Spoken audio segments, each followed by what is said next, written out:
Solar ప్యానెళ్ల కారణంగా ఎండ, ఈదురుగాలుల నుంచి పంటకు రక్షణ దొరకడంతో పాటు నేల క్రమక్షయానికి గురికాకుండా ఉండి భూగర్భ జలాల వినియోగం కూడా తగ్గిందట. దీంతో రైతులు అటు సోలార్ ప్యానెళ్ల నుంచి విద్యుత్ని, ఇటు పంట నుంచి ఆదాయాన్ని పొందుతూ రెండు చేతులా రాబడి సాధిస్తున్నారు. వరి పంట గురించి తెలుసు, గోధుమ సాగు గురించి తెలుసు, అలాగే పెసలు, మినుములు, మిరప, పత్తి వంటి పంటల గురించి తెలుసు.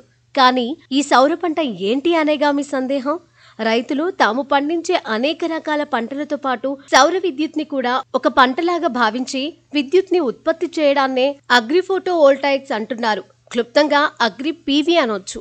రైతు తాను పండించే పంటకి ఏమాత్రం ఇబ్బంది కలిగించకుండా అదే స్థలంలో అంతే పెట్టుబడితో విద్యుత్ని ఉత్పత్తి చేస్తూ రెట్టింపు ఆదాయాన్ని పొందడమే ఈ అగ్రిపీవీ లక్ష్యం.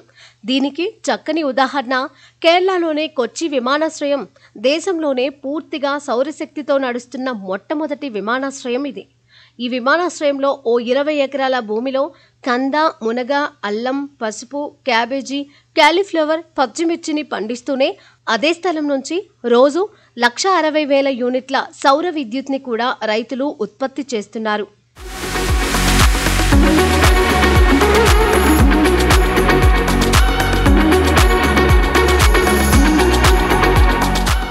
కొచ్చి విమానాశ్రయం నిర్వహణకు అయ్యే విద్యుత్ మొత్తం ఇక్కడి నుంచే తయారవడం విశేషం. ఇదంతా అగ్రిపీవీ సాగు వల్లనే సాధ్యమైంది. గతంలో రైతులు తమ విద్యుత్ అవసరాల కోసం పొలాల్లో సౌర ఫలకాలు పెట్టడానికి ఇష్టపడేవారు కాదు. కారణం, ఆ ఫలకాలు పెట్టినంత మేర స్థలం వృధా అయ్యి పంట నష్టం వచ్చేది.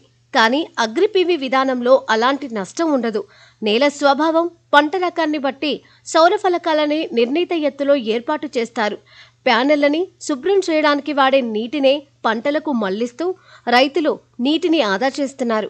మరోవైపు ఈ సోలార్ ప్యానెల్లో పంటలకి అధిక వేడి, ఎండల నుంచి రక్షణ కల్పిస్తూ నీరు ఆవిరి కాకుండా కాపాడుతున్నాయి. అందుకే రాజస్థాన్, గుజరాత్లోని జామ్నగర్, సర్దోయి ప్రాంతాల రైతులు తక్కువ ఎత్తులో ఉండే సౌర ఫలకాలని పొలాల్లో ఏర్పాటు చేసుకొని బెండకాయలు, సోరకాయలు, గోరుచిక్కుళ్ళు, టమాటోలు, పచ్చిమిర్చి, కొత్తిమీరలను పండిస్తూ లాభాల్ని ఆర్జిస్తున్నారు.